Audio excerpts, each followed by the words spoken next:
ಮೇಳಕ್ಕೆ ಹೋಗಿ ಬಂದವರಿಗೆ ಸನ್ಮಾನ. ಗದಗ ಜಿಲ್ಲೆ ಲಕ್ಷ್ಮೇಶ್ವರ ನಗರದ ಪುರಸಭೆ ಉಮಾ ವಿದ್ಯಾಲಯದಲ್ಲಿ 1984 ರಿಂದ 85ನೇ ಸಾಲಿನಲ್ಲಿ ಎಸ್ಎಸ್ಎಲ್ಸಿ ಓದಿದ ಮೈತ್ರಿ 85 ಬಳಗದ ಸದಸ್ಯರಾದ ಮಹಾಬಳೇಶ ಮಿಡ್ಲೇರಿ, ಈರಣ್ಣ ಯರ್ಲಗಟ್ಟಿ, ಟಿಬಿ ಬಾಗವಾಡ ಮಹಾಕುಂಭಮೇಳಕ್ಕೆ ಹೋಗಿ ಬಂದಿದ್ದಾರೆ.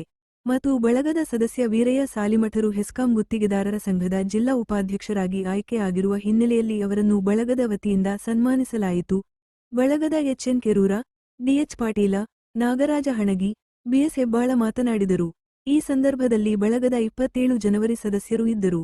ವರದಿ ನಾಗರಾಜ ಹಣಗಿ, ಪ್ರಜಾಧ್ವನಿ, ಲಕ್ಷ್ಮೇಶ್ವರ. ಬಹುಶಃ ದಡದೊಳಗೆ ಸ್ನಾನ ಮಾಡ್ಲಿಕ್ಕೆ ಅವಕಾಶವನ್ನು ಕೊಟ್ಟಿದ್ದಾರೆ.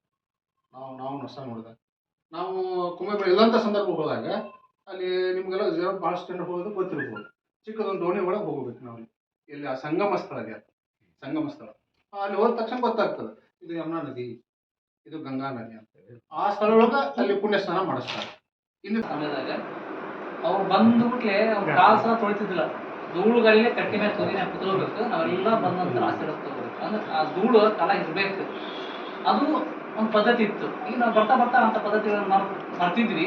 ಅದು ಇವಾಗ ಈ ಒಂದು ಈ ಪ್ರಯಾಗರಾಜ್ ಕುಂಭಮೇಳ ಸ್ಟಾರ್ಟ್ ಆದಾಗಿಂದ ಬಹಳಷ್ಟು ಅವೇರ್ನೆಸ್ ನಮ್ಮ ಸನಾತನ ಧರ್ಮದಲ್ಲಿ, ಹಿಂದೂ ಧರ್ಮದಲ್ಲಿ ಏನೊಂದು ಶಾಸ್ತ್ರಗಳು ಆ ಶಾಸ್ತ್ರವನ್ನು ನೆನಪು ಮಾಡ್ತಕ್ಕಂಥ ಸಂದರ್ಭ ಸಿಕ್ಕೈತಿ. ಆ ಸಂದರ್ಭದಲ್ಲಿ ನಮ್ಮ ಸಹೋದರರು ಹೋಗಿ ಬಂದಾಗ ಅವ್ರಿಗೆ ಹಿಂದಿನ ಕಾಲದಲ್ಲಿ ಒಂದು ನೆನೆಸ್ತಿದ್ರು, ಹೋಗಿ ವಾಪಸ್ ಬಂದ್ರೆ ದೊಡ್ಡ ಪುಣ್ಯವಂತ. ಯಾಕಂದ್ರೆ ಇಲ್ಲಿವರೆಗೆ ಈ ಪ್ರಯಾಗರಾಜ್ಯಕ್ಕೆ ಹೋಗಿ ಬಂದಿರತಕ್ಕಂಥ 3 ಜನ ನಮ್ಮ ಸ್ನೇಹಿತರು ಎಸ್ಕಾಂನೊಳಗೆ ಭಾಳಷ್ಟು ಸಾಧನೆಯನ್ನು ಮಾಡಿರ್ತಕ್ಕಂಥ ಇನ್ನೊಬ್ಬ ಮಿತ್ರ ಸಾಲಿಮಠರವರು. ಅವ್ರಿಗೆ ನಾವು ಹಿಂದಿನ ನಾವೆಲ್ಲ ಹೇಳ್ಕೊತ ಬಂದಿದ್ವಿ.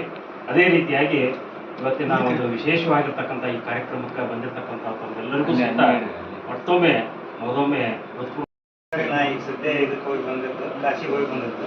ಆಗಿನ ಅನುಭವಕ್ಕೆ ಈಗಿನ ಅನುಭವಕ್ಕೆ ಅಂತಂದ್ರೆ ನಾವು ಅಷ್ಟ ನೋಡೋದಕ್ಕಿಂತ ಎಲ್ಲರೂ ನೋಡಿದ್ರೆ ಒಳ್ಳೆ ಚೆನ್ನಾಗಿರ್ತೈತಿ. ಈಗ ಆವಾಗ ಆಗಲಿಲ್ಲ.